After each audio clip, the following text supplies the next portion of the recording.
But if you were to tip that same spoonful of salt into a large tank of water, like a big cistern, and then turn on the tap and drink the water, then the water would probably taste just normal, like normal tap water.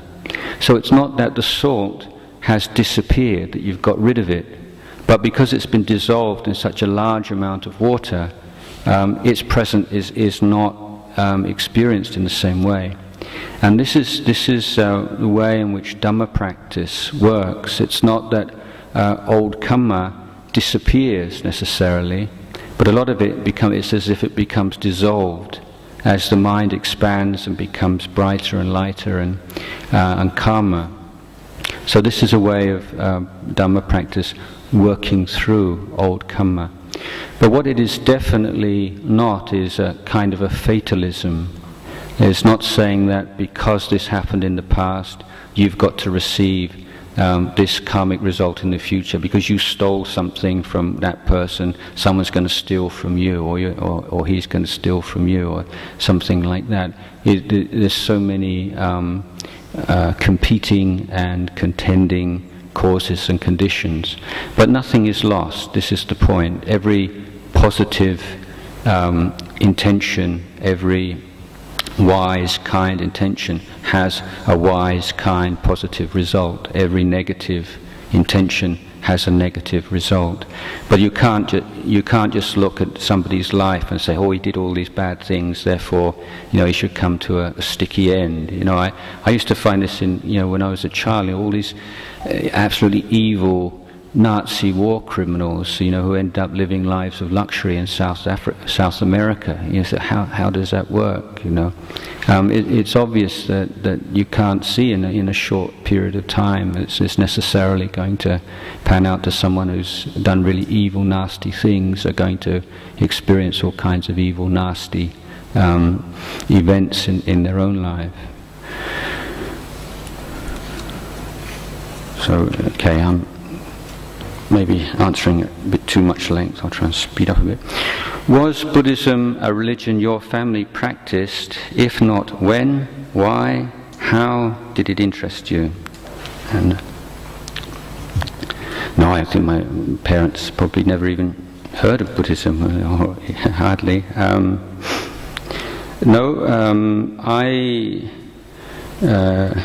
Well, my mother is a bit more identifies with Christianity than my father. My father's kind of anti-Christian, anti-religion, sort of more. He was brought up in a very poor family and saw a lot of poverty and suffering as a boy and a young man.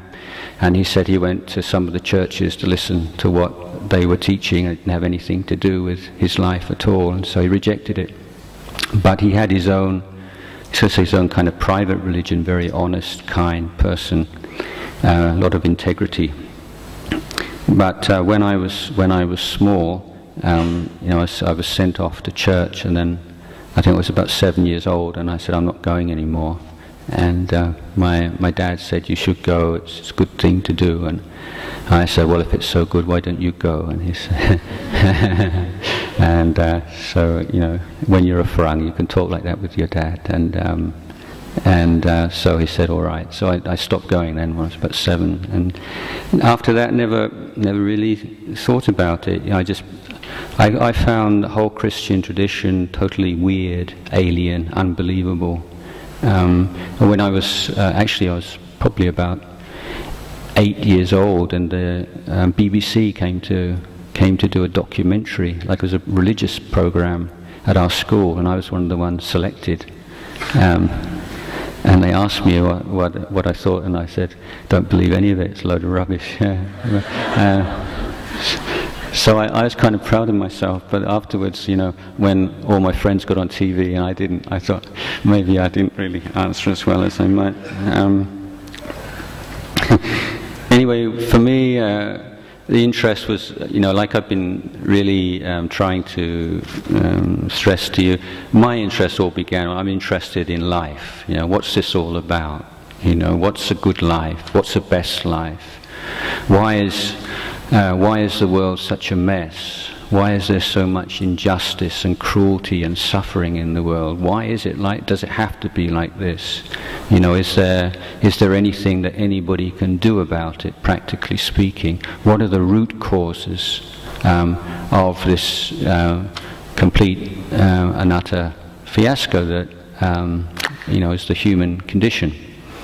And so I started to read a lot. Reading books of philosophy and psychology, of literature, and totally unimpressed by Western philosophy, and particularly when, you know, for me, if I read something in Western philosophy, I wanted to know, well, who was the philosopher and how did he live his life? And you read the lives of these people, and they're just fools mostly. You think, well, why should I be interested in their philosophy when they can't even live their own lives well? You see, so rejected pretty much of that. And then, fortunately, one day I came across a book on Buddhism, and it just seemed to be absolute common sense, and absolutely, yes, that sense of conviction and the basic teaching that human beings want to be happy, but they don't know how to make themselves happy. They constantly create causes for suffering for themselves and other people because they don't understand themselves, because they've never educated themselves well enough, they've never trained themselves to let go of craving and greed, hatred and delusion. And so my conclusion was, a life which is focused on the eradication of greed and hatred and delusion and selfishness, and one devoted to the cultivation of kindness and compassion and wisdom, and is the best life, for me anyway. And that having gained some experience in this and some skill in abandoning these negative qualities and developing positive qualities, then sharing that knowledge with other people would make like a fully rounded kind of life. That's the kind of life that I wanted to live. But practically speaking, how to do that was not at all clear to me. So after I finished my A-levels, then I worked for a while, saved some money, and went traveling for a couple of years in India. And by the time I returned from India, then I realized it was the only thing that I really wanted to study and practice was the Buddhist teachings. And then I found out on my return to England that it was possible to become a monk in Thailand. And so that was my next step. And I've been here ever since. Okay.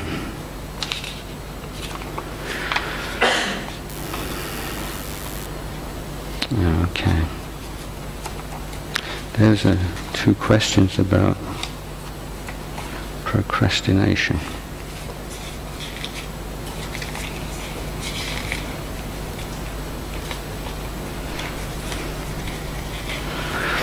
Somebody asked me if I would talk about procrastination, so I said, well, maybe tomorrow if I've got time. Okay. Here's another one. Why do we procrastinate, and how can we overcome it? Well, I have a confession here. I'm a bit of a procrastinator myself. So I've been writing a book for 12 years now, and it's still not finished. So I'm probably not the best authority on this. I think that, like anything, we can go into a lot of the sort of the psychological background to it, but practically speaking, it's down to sort of time management skills and making firm determinations, and this I think very well known story of the teacher with the rocks and the pebbles and the sand and the water. To put the rocks into the container. It looks full, but actually you can tip pebbles into the spaces between the rocks. Then that looks full, but you can still tip sand between the pebbles.